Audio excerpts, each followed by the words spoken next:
Hey everybody, Jim here again. I've got hopefully a shorter project today.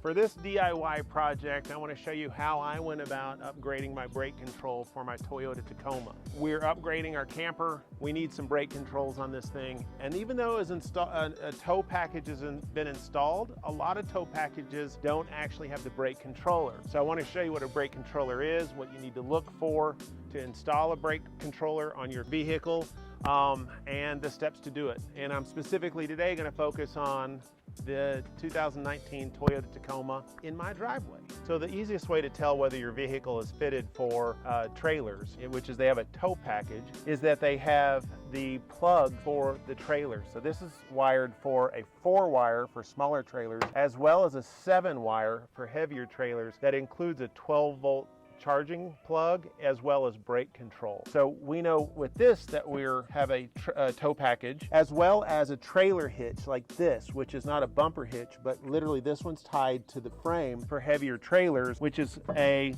ball hitch receiver. So this is one with multiple balls on it, but you can get variations of this. So you're looking for this trailer receiver hitch as well as the trailer connections. When you have this, however, it doesn't mean that the car or your vehicle comes with the brake controller itself. It just means that it's set up for it. And in the circumstance of my truck, they've wired it up the front, but they didn't provide the brake controller itself. Okay, so I landed on the Tekonsha Primus IQ, and really the reason I landed on this was, one, for the price point, affordability for what it provides, but two is it comes with a wiring harness that matches what is installed for the Tacoma 2019 Tacoma brake controller port. So as part of this package for Toyota, they've installed a port that this will plug directly into. So this harness right here is a major component that you need to make this work. If you have a tow package, very high likelihood that you have a port like this on your vehicle. Probably doesn't look like this, but what I mean is that there is one that you can easily plug into. So you're looking for somebody that provides not only the controller, but also the converted harness so that you can easily plug into it. You don't have to do a bunch of wiring. This very specific one is very simple. They want you to have your own ground to the chassis, connection to the port on the truck, and then this one goes to the Tekonsha Primus IQ. So very simple setup. And the way we're going to test it, plug it into a trailer and see if the lights come on. So now that doesn't work. I made that up and it was wrong. Okay. Maybe your truck has an integrated brake controller from the dealership or from the factory. So here's some examples and some other trucks of that. We're not doing that in this because it's more complicated, and we didn't want to get into some dash disassembly and reassemble work. So when do you need a brake controller? Well, we looked at the Tacoma owner's manual. A couple of things we're looking for: the trailer weight ratings, the unbraked trailer weight rating as well. We also want to understand our weight limits, our maximum weight limits. What's the maximum we can tow with this vehicle? To do that, they tell you in the manual that you can go and look on your side door to find out your exact model so you can dig down into the specifics. Something very interesting that we discovered, though, for all the models listed on page 179 and 180, they actually all have the same unbraked trailer weight rate. Unbraked meaning there's no integrated brakes on your trailer. Okay, so what does this mean? I think it means two things. One is that for all your trailers that are 1,000 pounds or below, Toyota is suggesting you don't need integrated brakes on those trailers. But if they're above 1,000 pounds, Toyota wants you to have integrated brakes on that trailer, and therefore you'll need a brake controller. I'm pretty sure that's right. Another useful tidbit of info you can find on page 184 of the owner's manual is where the wiring harness for the brake controller is located. Now, they don't really spell it out in too much detail, so I'm going to show you here in the rest of the video where you find it, how to find it, and how to install. Okay, so when pulling this panel off, there's a little clip over here. This little clip holds the back side of the panel in, and it screws off. It's just a little plastic screw off clip. So you can use a Phillips head if you need to, or just use your fingers if you can. So after that, we're gonna pull from here. You can get your fingers up in here, and we're gonna pop this off the back.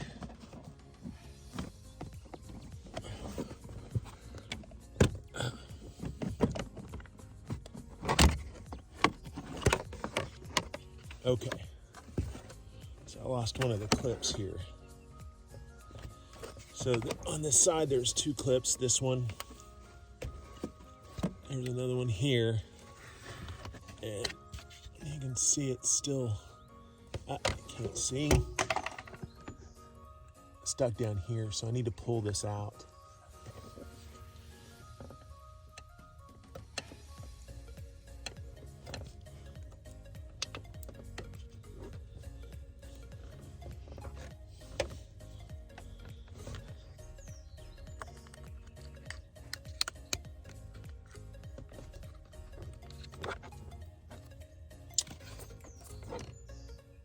Okay, so I put those both back in for when I reinstall it.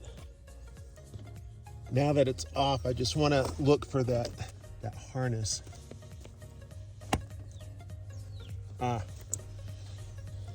There it is right here. So now I just want to plug this side, which matches this, into this cable back here. The wiring harness for the brakes.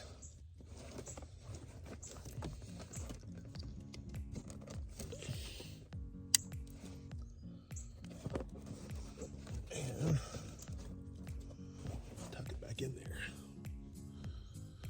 We also want to find a good place for this grounding wire, and if I look real closely, it looks like we've got a good spot right here. So I'm going to disconnect that.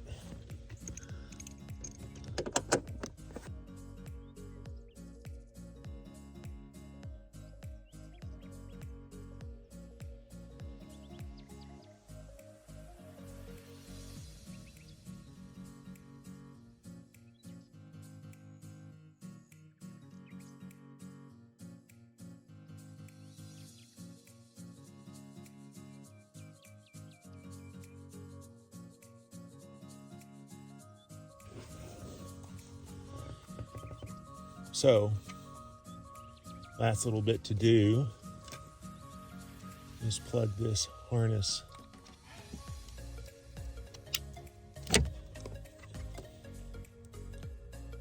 There we go. Now what we're going to do is tuck and tie these wires up here and get them out of the way and put the case back on. And then we'll mount this.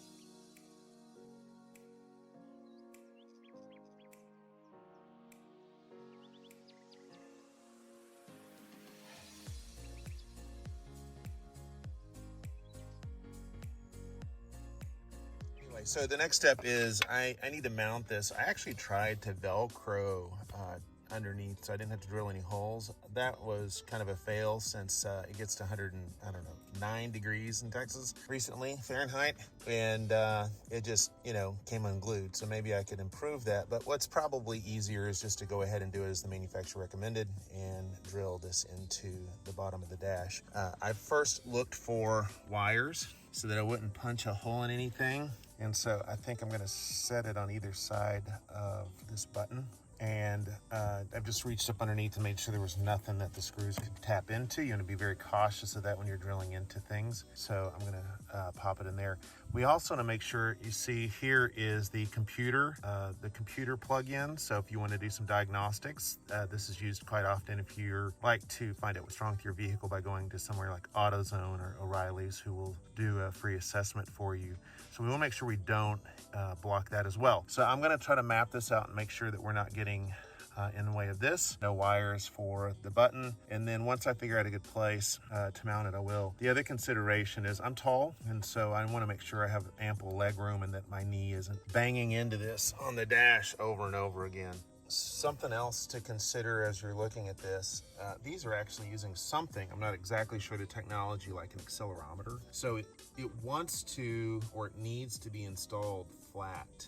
So I can't install it on the sidewall over there because that would probably inhibit its use from what I understand from the instructions. So I'm gonna do everything I can to make sure this is level and facing forward exactly in the position or alignment of the truck, based on what I understand from the instructions. As you brake, the motion of braking in your vehicle translates to the amount of braking application or applying pressure to the brakes, to the trailer. Not quite sure I explained that very well, but anyway, maybe I'll voice over. I seem to say that a lot in my videos. Okay, after further consideration, I decided that probably right here in the middle of the dash, so I'm right over here under the steering column. It's pretty hard for me to show you. Let me see if this works. You see it's hot, so I'm barefooted in shorts, as I usually do my projects. Don't tell OSHA. Anyway, so here's where I'm gonna mount it. Again, I'm gonna check. I wanna make sure that it's far enough forward so that I can reach all the buttons, but also out of my way. This seems to be a really good spot. I can see the digital display well enough. I can reach over and touch the button. So if I want to increase the output to the trailer, I can do that. And then if I can make the other adjustments with this finger press switch right here in association with the dial, so I can do custom or manual settings and memory settings, I think is what it is. I can do that as well. So I think this is gonna work right here.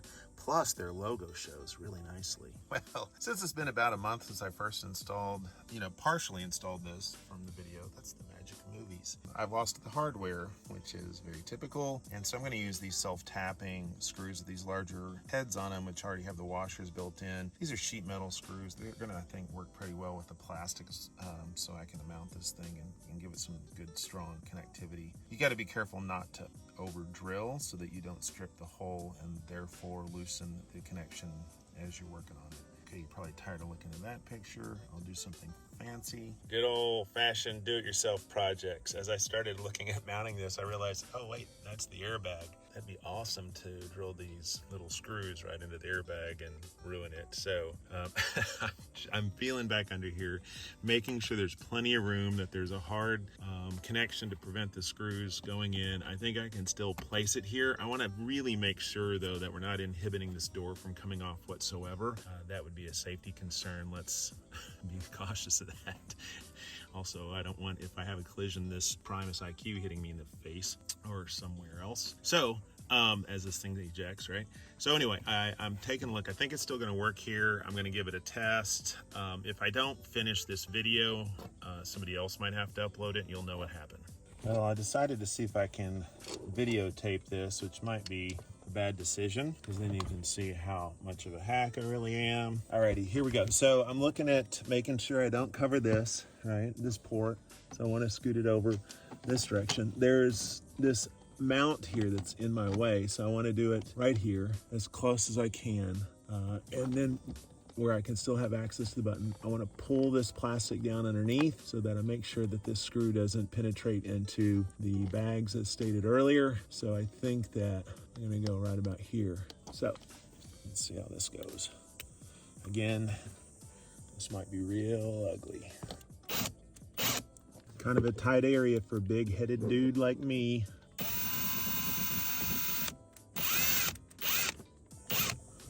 Well, let's see how this goes. I was using the Velcro earlier because I was trying not to have to drill too many holes, but probably the way I just did that, I'm gonna have to do this like 17 times. Just think of all the ventilation I'll have. Okay, that looks pretty good. Let's see if that's gonna be in my way.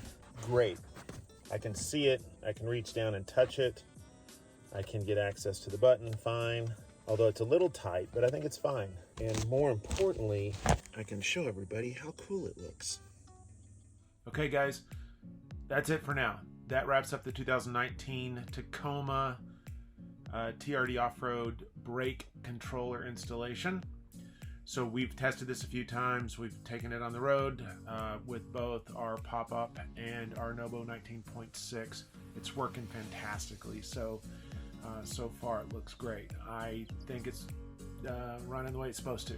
I mean, I've never done this before, so you know, there's always that. But I mean, what could go wrong?